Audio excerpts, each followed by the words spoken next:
Okay, good morning, everyone. We are in a different quarter now, and this is very, very different for me. This is very different than what I'm used to. For the last 5 years, we've been going through the entire Bible chronologically, so we're very heavily in Scripture in the Bible class. This one's a little different because the elders want us to do a spiritual growth evaluation as a congregation. So we have been talking a lot about evaluating where we're really at as a congregation and where we want to go, and we're going to continue to get into that this morning. We do know that we are short on books, on workbooks, so if you don't have one, just be patient. We've ordered more. They're just taking a while to get right now, but they are coming. Also, this class is different because we're taking everybody's comments via microphone. So first of all, I do have one microphone runner this morning. Is there anybody who would like to volunteer to do the second microphone runner? All right, Will, very good. Let's see. You just turn that on. There we go. Okay. Some logistics about that. I understand if you don't really like the microphones. I get it. Maybe it's awkward or something. It helps other people. So just view it as a Christian thing, right? Like, I don't like doing this, but I'm doing it because I care about other people. Because it helps everybody in the auditorium hear your comment, and it helps the people at home who are live streaming in hear your comment. And I get it. You know, we're humble or modest. We might be like, I don't want anybody to hear my comment, really. But you really do. Your comments are valuable, and we care what you have to say. And the shepherds are willing even to make changes to the congregation based on your input and your comments. So that's one logistic. The second logistic is, in order for this to really work well with the two microphone system, you must A, raise your hand high so that they can see it. If you're like me, sometimes I do like the little, my hand's on the pew, and that's not going to work. The people with the microphone have to be able to see your hand. Secondly, don't wait until the person before you is finished making their comment before you raise your hand. Even if they're still talking, raise your hand. Because the ideal thing is, as soon as that person is done with their comment, the microphone is to you and you're ready to go. But if we have to have that awkward thing like, okay, well, now we need to wait 20 seconds for the microphone to come down to you, just raise your hand immediately when you have a comment, and you'll be able to do that, because this is a heavily class commenting sort of thing, which, again, is quite different from my teaching style typically. So this is going to be interesting, and this is my first time trying this. We also have an iPad this morning that I'm going to be writing on, so hopefully my handwriting will be legible, and we're going to see how this works. So everything is changing. All right, let's go to God in prayer, because I need it. Father in heaven, we praise your name. We thank you so much for this amazing opportunity to study your word and to gather strength from the amazing account of David and Goliath, and help us to have the courage to face the facts of the things we need to work on as a congregation, and to know that you'll be with us as we make these changes and we seek to do all things for your glory. Bless us in our study this morning. In Jesus' name we pray. Amen. Okay, so far in this class, we've talked about evaluating the things that we need to change as a congregation. And we talked about how every person plays a role. Everybody can make a difference as we work together on these changes. And the good news is we're actually doing pretty well here at PSD. When we talked about all the things that we're doing well, there were a whole lot of really positive comments. There are some congregations, sadly, that are really floundering. And if they were to go through that self-evaluation, it would be, a lot more painful. But the truth is, when I compiled a list of all the things we said we needed to work on and change, there were about 20 things on that list. Now, I don't know about you, but that sounds a little daunting to me, especially as a preacher, because I know I play a pretty important role in trying to equip you all to make these changes.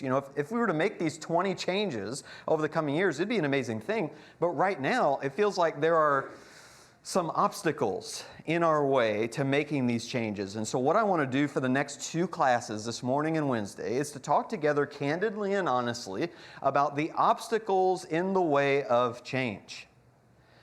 But before we do that, I want us to talk about the account of David and Goliath, because I want to start on a tone of hopefulness that the Lord will actually help us conquer these obstacles, no matter how formidable or overwhelming they seem.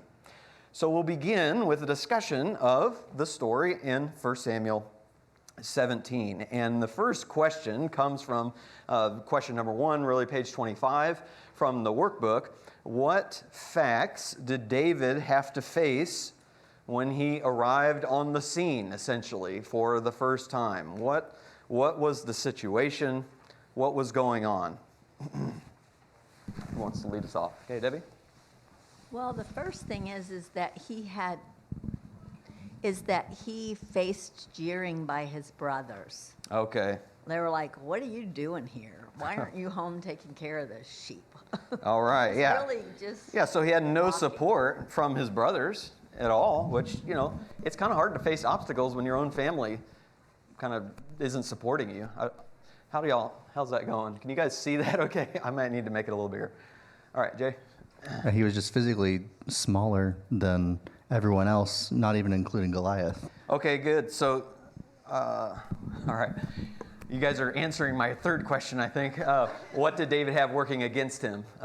So that's good. I'm going to save that, though both of those technically. Okay, Jeff Scott. He was not even part of the army. I mean, he was just, so he was just a guest. He was just a visitor there. And so no one would have said, "David, why didn't you volunteer for this?" That wasn't his job. He wasn't there to fight, but he did anyway. Okay, well, forget my question 3. We'll just start. We'll do question 3 right now. We'll combine it, all right? So he's not a soldier.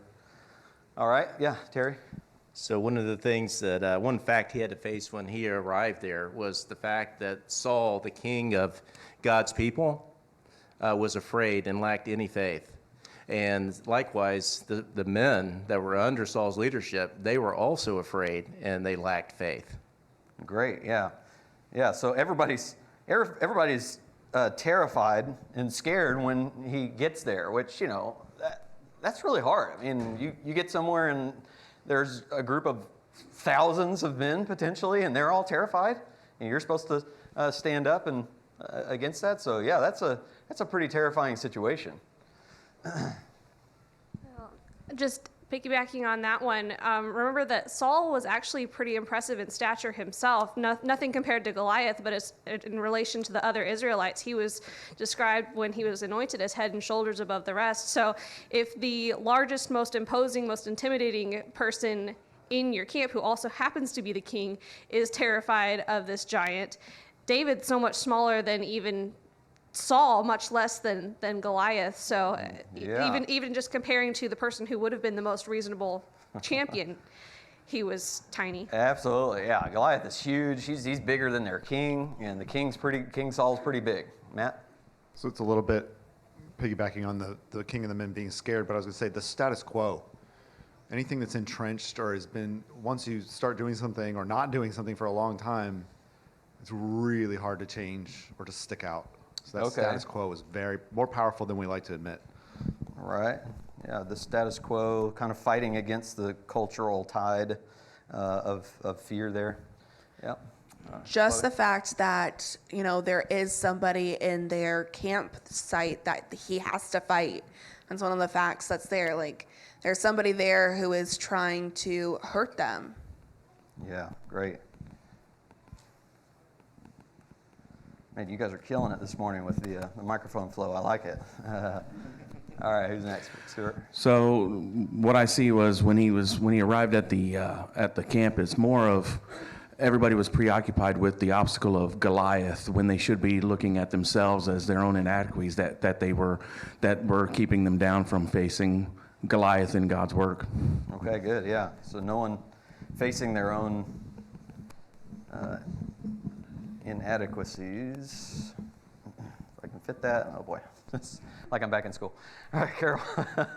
40 days of day and night humiliation and shame is a big psychological effect. All right, great. Yeah, 40 days of humiliation. All right, Terry. Oh, sorry, Mary, and then Terry.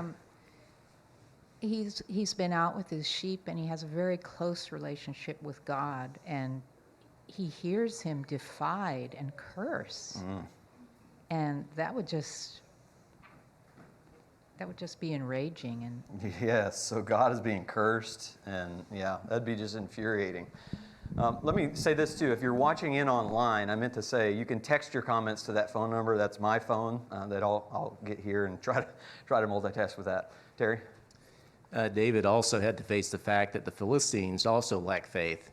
They were standing high on the ridge on the opposite side, the same as the Israelites, and they didn't have enough faith in their gods to move down to the valley to attack. Therefore, the Israelites were behaving as the Philistines. Okay. Very good. All right. We'll probably do. Okay, I think that's it for this, and we need to move on here. Acting the same. All right. So, secondly, what did David have working against him? Okay, that was my second question. So we had some already. Jeering brothers. His size difference. He's not a soldier. He's not a warrior. He's a shepherd. Anything else that we might have missed from that list of things that are working against him? Obviously, a scared king, scared army, all that stuff. Yeah, Chloe. He doesn't even have strength to wear the armor. Okay, yeah. So the armor doesn't even really fit him very well. It was Saul's armor basically, and so it's clanking around. So we'll just put no armor. All right. Yeah. Jay. Kind of going along with that, he doesn't have any experience in any way. He doesn't have any combat experience. Nothing. He has his staff and his little slingshot thing going on. That's about it. Yeah, no real live combat experience. Now he's fought some animals, and we'll talk about that in a second. But a human being, especially not that size. Randy? And because of those things, he has no reason to have any confidence. Okay. Yeah, no reason for confidence in terms of a physical, fight hand to hand with a person. So, okay, very good. I think we got a pretty good case there of things going against him. And by the way, I'm repeating slides just to give us more space if we need. So here's another question: how was David able to escape the fear and the lack of courage that Saul and all of the army of the Israelites had? What were some things that allowed him to overcome? Debbie? And then Joy's got a hand after Terry. Well, for one thing, he is new on the scene. He hasn't been there entrenched in that fear and immobility for 40 days. Okay. He was just out in the field with his sheep, protecting them and being close to God. He had had all that time to spend with God. So when he got there and heard that jeering and that taunting and making fun of God, cursing God, that did not settle well. That just hit him, and he had a fresh perspective. Okay, good. I like that. Okay, Joy? He had learned to trust in God to help him protect the sheep, even to killing wild animals without weapons. And so he had a tremendous faith in God and courage that God would help him. Yeah, absolutely. God helped him before. He delivered a lion into his hands, delivered a bear in his. I love that description. He grabbed the lion by his beard. And I just imagine just grabbing him by his beard and just punch him in the face or something. I'm not really sure how that works, but man, he's got faith that God can handle anything now after that. Okay, Terry? David didn't have anything working against him. What Goliath and Saul were able to do very successfully, it was to make this fight about the individuals. And David, it was never about David. It was always about God. That's the reason David had no disadvantage. Okay. Yeah, really good. Whoops. Just zoomed in.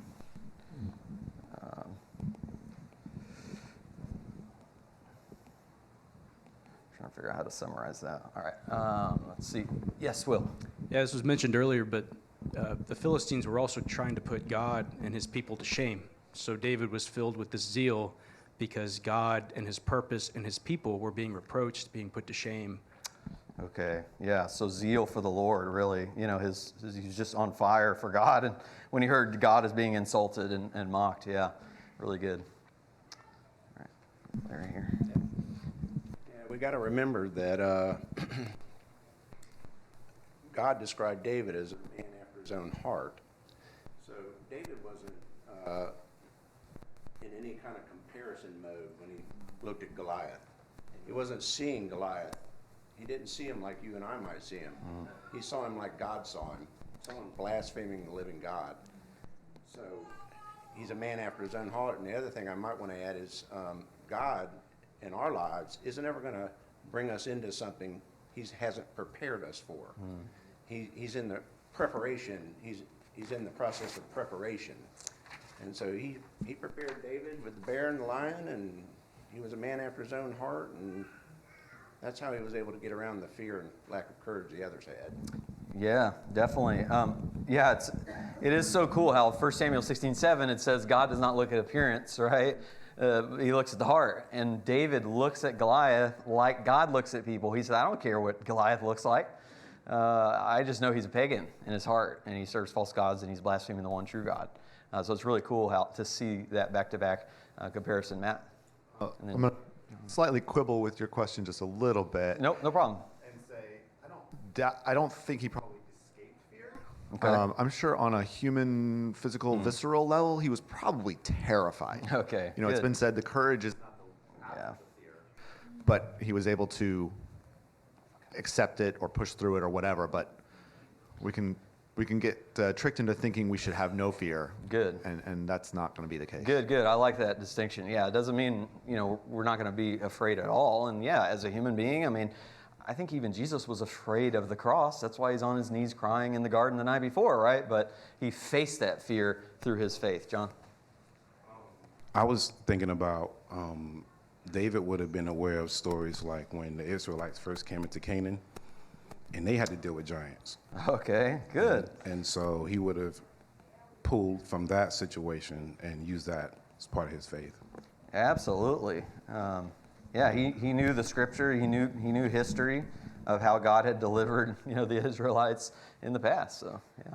Yeah, just piggybacking off what Matt said, he was able to face his fear because of the past history with the relationship he had with God, because he states that in the text, just as God delivered me from the paw of the lion and the bear, he will deliver me from this Philistine. So it's not a blind faith that he has at all. Yeah, it's, absolutely. It's a very informed faith based on their history. Kent back here, you see him, John? You got a hand back there? There you go. And I'll also throw this in too. He said this is actually bringing reproach upon Israel.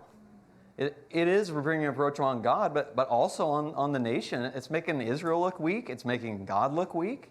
And so he had this clarity of purpose, that this is all about God and his glory and his purpose. That's why I appreciate our spiritual growth cycle, that in the center of the spiritual growth cycle, it says, grow to God's glory. This is all about God's honor. And when we don't serve God right, then not only does PSD look bad, but Jesus looks bad because we're supposed to be representing him. Yes, sir, Kent. We can see that David went into battle with the armor and the weaponry that he was comfortable with. Okay. Saul tried to give him, you need this mighty armor to protect you. But, David understood, this is what I'm comfortable with. I have the Lord on my side. Yeah, great. So David didn't try to be someone else. He said, look, this armor doesn't really fit me. I'm much better with a sling. And slings are no joke, by the way. Those stones are the size of tennis balls, and people who are proficient with those ancient slings can sling them between 100 and 150 miles an hour. So you get hit with a baseball 90 mile an hour in the head, that's going to hurt. But you get up to 130 and it's a rock, it's not a baseball. It's even harder than a baseball. That's pretty serious business. Okay, very good. Appreciate it. Did I miss anybody? Did anybody have a mic that didn't get to? Yeah, Will? Oh, I know I'm the one with the mic, yes, but I perfect. just wanted to mention the fact convenient. that from a physical perspective, he did with what he could. He had a slingshot. He knew that it could be used as a weapon, even in the slightest bit. So even though God was the majority of helping him defeat Goliath, he also knew that he had things that he brought. Okay, yeah. So he did come prepared. So it's not like he showed up with nothing. I'd like to call it the improv perspective. All right, very good. Yeah, so let me just ask, and this is just a way to get out whatever is there within you still about the story that we haven't talked about, that you just think, man, this is just my favorite part, or this is just the most faith-building part of this story. It'll just kind of get out any remaining comments on this story before we move into the practical stuff for our congregation. Jeff? Yeah, the part that impacted me most was thinking about how I would have been if I was there. I think the author kind of leads you down that path of, we would all have been good soldiers in Saul's army, standing by, watching, cheering David on, but not doing it ourselves. And you just apply that to this whole book of thinking about yourself. Where would you have been on that day? Would you have been David, or would you have been one of the other experienced soldiers standing there saying, boy, I sure wish somebody would go take care of this Goliath guy, but it's not going to be me? Yeah, I love, and the Nehemiah in the workbook points that out, how Saul just says to David, go and may the Lord be with you. And sometimes we're that person. Like, we don't actually want to do it. We don't want to do the hard thing. We want to send somebody else and say, I'll pray for you. Good luck. So yeah, that's really practical. All right, Gail's got one. I was also going to say that God does this too. He doesn't always pick the best person in our minds for the job. Like, we would have considered a soldier someone who had been trained for many years, and we think we have to be that kind of soldier for God to use us. But we can take somebody with the talent of a shepherd, and still God can use them for that. Yeah. He often chooses a very unexpected vessel or instrument, to accomplish his purposes. Yeah, very good. All right, a couple hands over here.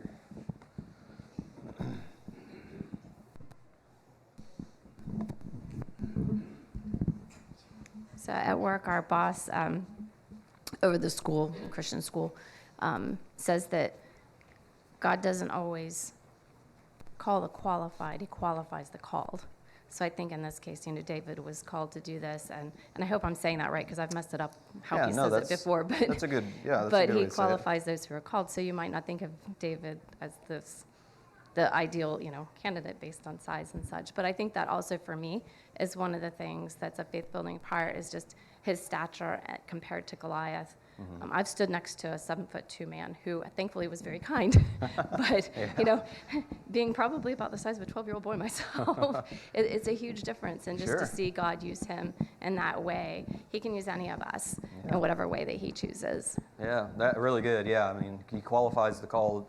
Paul says, like, our adequacy is from the Lord. We're completely inadequate in and of ourselves, but the Lord makes us adequate. He sharpens our hands and prepares us for battle. Yeah, Will. Or Debbie, sorry. The thing that I really just that when he says, when David said to Goliath, that I come against you in the name of the Lord Almighty, whom you've defied. And when we remember that every person who's unkind or who's, comes up to us with jeering or mocking or cursing or whatever, we just remember that you're defying the living God, and Satan is the enemy, like we've talked about. It's not, these are not our enemies, this is Satan. And it's kind of like David just said, Satan, get behind me. I'm coming after you. And I love that zeal. I just love that hope. Yeah, really good. So David knew the real enemy, was Satan. And even when Goliath curses David, it says he cursed David by his gods, right? So this is a gods versus the one true God story, not just David versus Goliath. Maggie? Hi, first of all.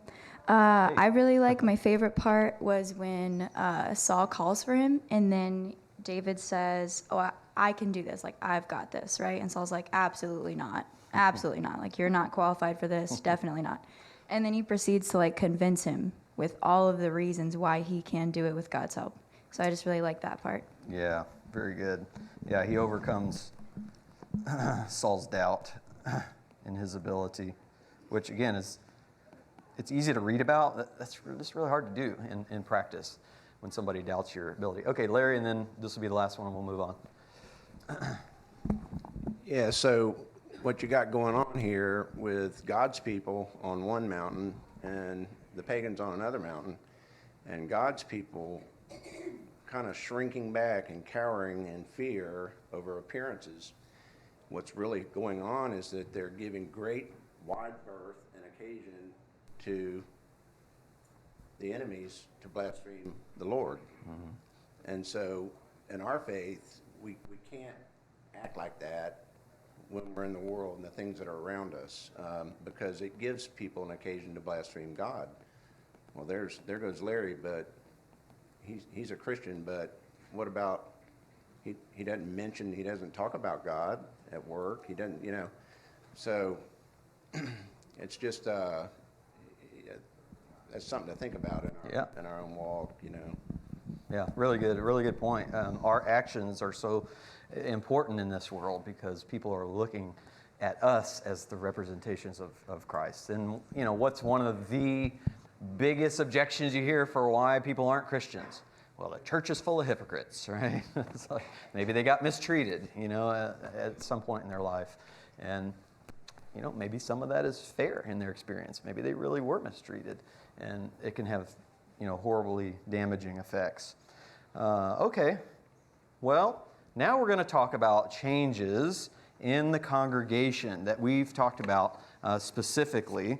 Let me preface this here by saying that this really is going to be mainly about brainstorming together. We're not going to be putting any official plans in place, right, until the shepherds discuss it first. But just know, already the comments that you guys have made in this class have impacted the way we do things. The shepherds actually on February 6th are planning to stop having a designated time where they send the collection plate around. We'll still be taking up the collection via Zelle. We'll have the box in the back that you can, place your money in, but we won't be passing the plate around. And that was largely due to the comments in class that were made earlier. So I just want you to know, your comments about these things matter. The shepherds are listening. They value your input. On the other hand, as we talk through these things, it might be eye-opening to talk about obstacles to making certain changes because, on the one hand, you might think, well, wow, I didn't even think about that obstacle, so maybe that change isn't that good of an idea as we thought it was. Or maybe we have to wait a while to make this change. Or maybe we need to adopt a different version of this change that would make a little bit more sense. So the first one we're going to talk about is developing deeper relationships with our brethren, becoming better friends with each other. Now, what we'll do is we'll talk about obstacles, and then we'll talk about potential solutions. Okay, so let's just brainstorm a little bit here. What are some obstacles to this change? Why is this difficult to develop deeper relationships with our brethren and to become better friends with each other? Yeah, all right. Got Matt here, John.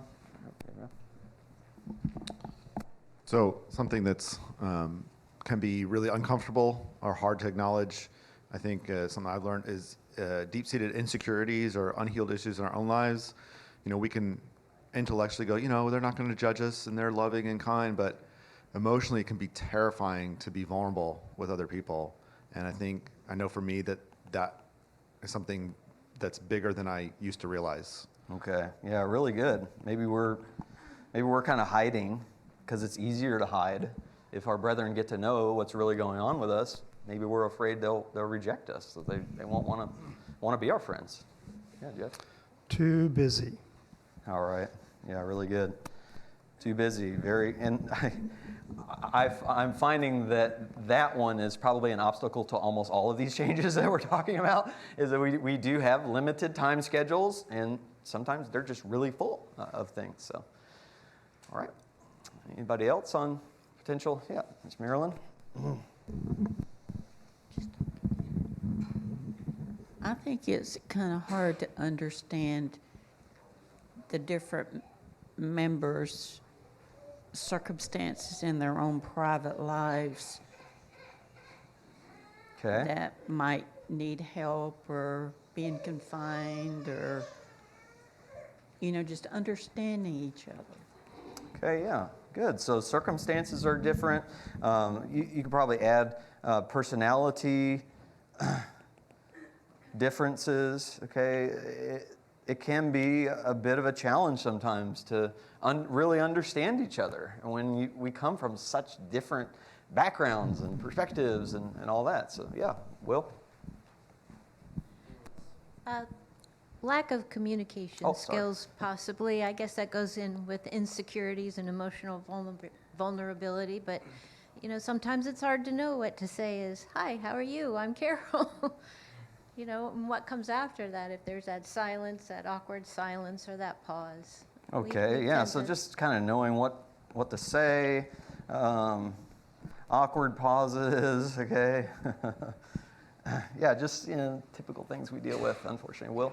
So I think there's an obstacle that can be overcome, but just physical distance from each other. Oh, it's not nice, like Jerusalem of Acts 2 through 4, where we have transportation now that allows us to live away from each other, but I think that can sometimes be an obstacle. Yeah, definitely. I mean, if it takes me 45 minutes to get to your house, and my schedule is super busy, right? Then that's adding time that makes things difficult. Yeah. Anybody got a mic, John? I just wanted to elaborate on the introverts and extroverts. Yeah, that was a text that came in, so that was from down. Susan. Oh, nice. Okay. Because sometimes a lot of outgoing people, what could happen is when that introvert wants to get to know other people, sometimes the extroverts, because they're always kind of on, they just boom bombard that, and an introvert it's like a clam. Bam, they're going to shut down and pull away. All right. All right. And the next thing they know is like, okay, I don't belong there. And you have to understand that thinking in an introvert is completely different than an extrovert. They're going to take what someone says, they're going to mull it over, they're going to think about it. It's not that they're being shy or anything. It's just give them a moment. And usually, when they're laughed at or things like that, it just shuts them down. Okay. And I've had to learn those things. Yeah. Okay. Good. So I think we can move to the solutions here and kind of put that under that, because you're talking about really adapt, right, to the other person, and don't think that they're just like you, right, in every way. Sometimes we want them to be exactly like us, and when they're not, we're like, what's wrong with this person? They should be like me, If everybody was like me, the world would be amazing. It's like, no, we need the diversity in the church. That's the part of God's wisdom, but it takes patience, all those things in Ephesians 4, right? Patience and love and tolerance and all that. Okay. All right, what are some solutions to the situation here?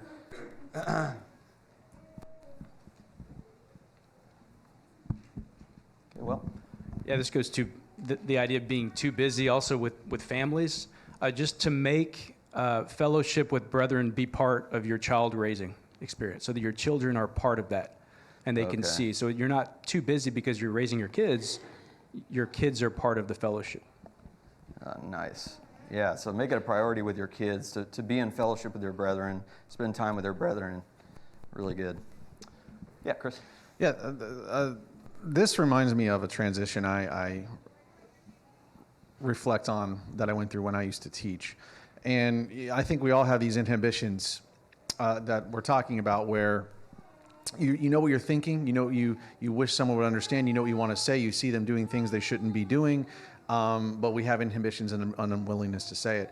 And there are some students that I finally got so frustrated with after 3 or 4 years of teaching, and I would just start pulling students in my office, and you would say what their parent wouldn't say to them, what other teachers wouldn't say to them, what their friends wouldn't say to them, what you would tell them what you think what everyone is thinking, but no one will tell them. And I didn't like seeing them in that situation. And the reason I, at least, would not say these things was because I didn't think it would matter. I didn't think they would listen. I didn't think it would have an impact. If their own parent is unable to get them to behave correctly, how can I? I'm just someone they see for one period a day. But when you put that emotional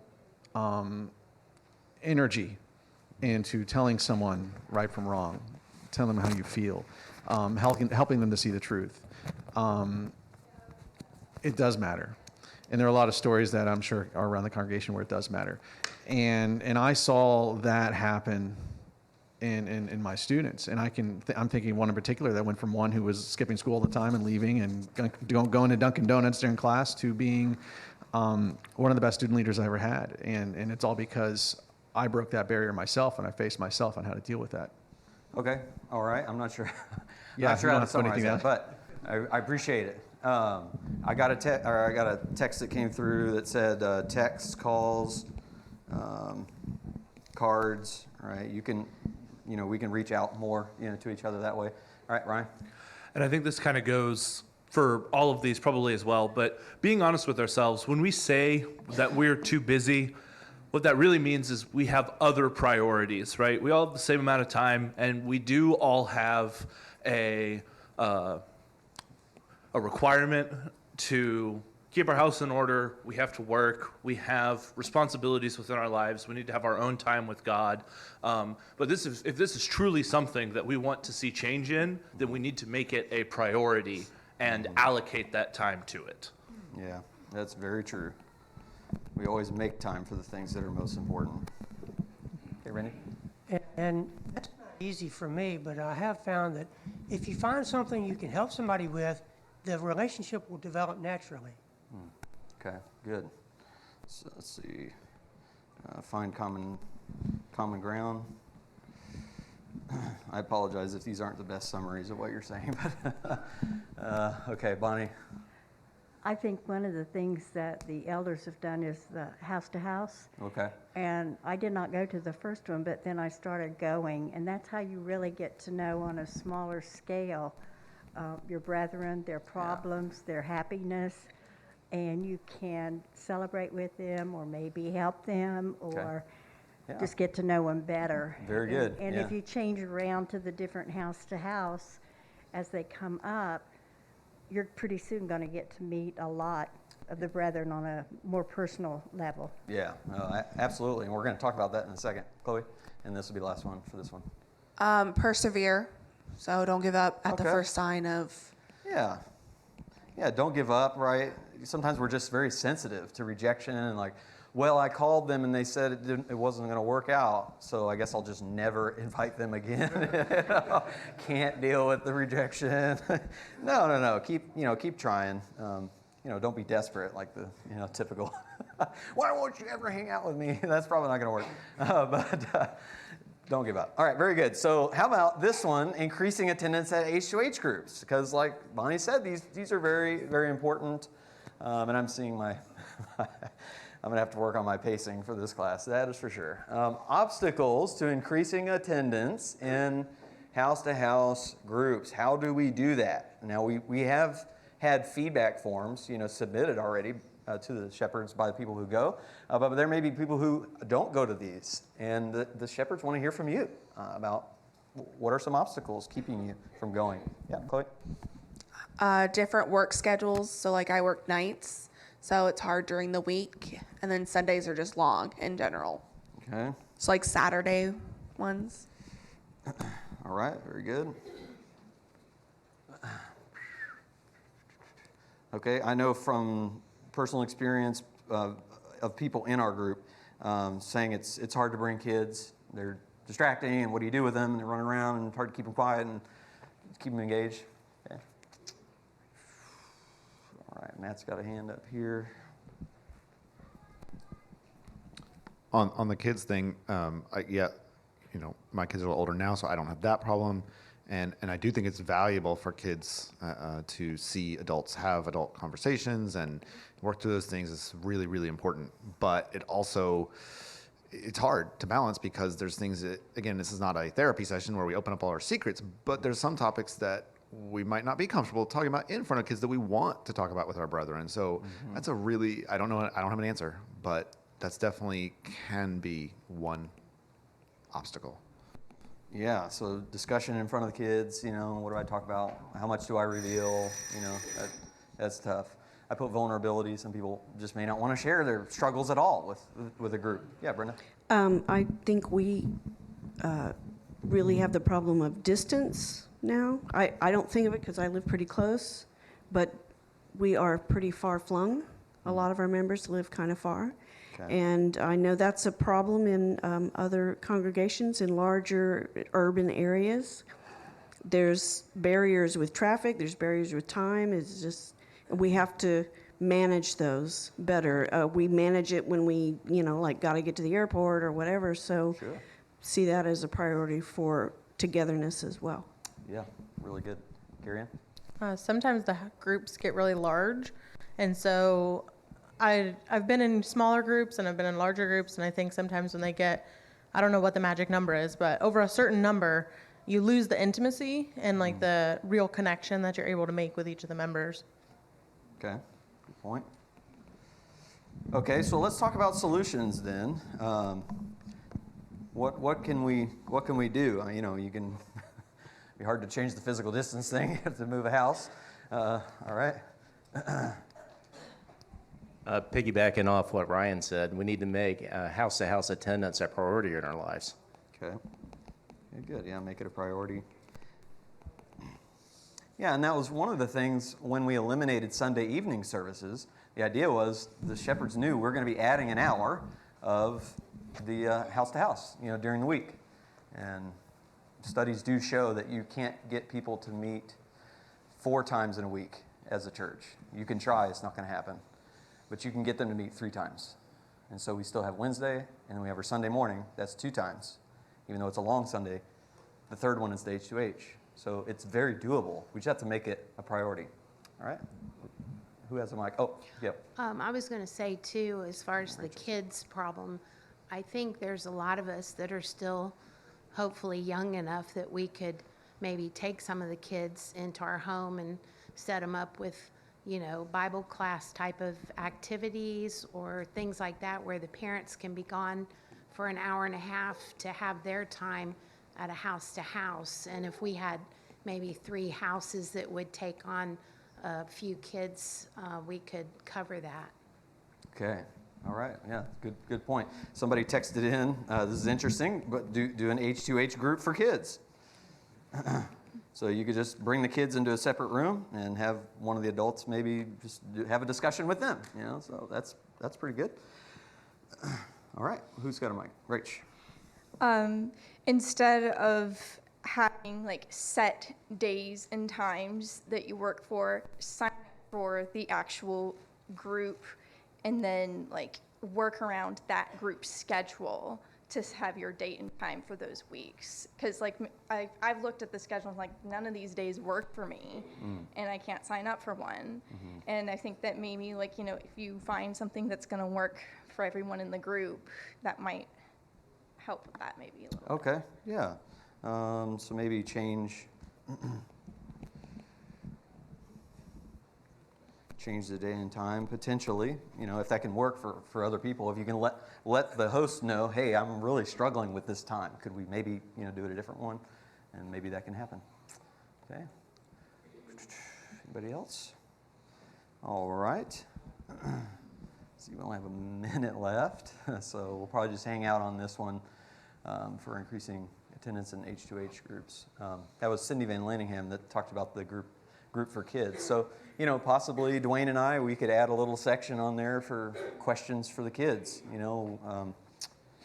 Let's see, not Dairy Queen, DQs for the kids, discussion questions for the kids, and maybe that's a possibility. Anything else for potentially increasing the attendance in the H2H groups? All right, Will, back there. I think the church has been pretty good about this too, but we can handle the proximity of us all being scattered by trying to stretch that out for those who are hosting homes, to look at the different areas and make sure that they're kind of spread out, the homes that are available for H2H. Okay. Yeah, so, spread out geographical availability. Okay, so it's not, leaving people out that are on the west side of town or whatever. Very good. All right. Well, I really appreciate all of your comments this morning. We were supposed to get through 10 of these, and we got through 2. But like I said, this is totally new to me. And yeah, as far as trying to time this out, I'm not worried about perfection, only progress. So thanks so much for your good comments. Appreciate it. And God will conquer all of these obstacles for us. We keep our faith in Him, our courage in Him, like David did with Goliath. So appreciate it very much. We'll break until 10:45.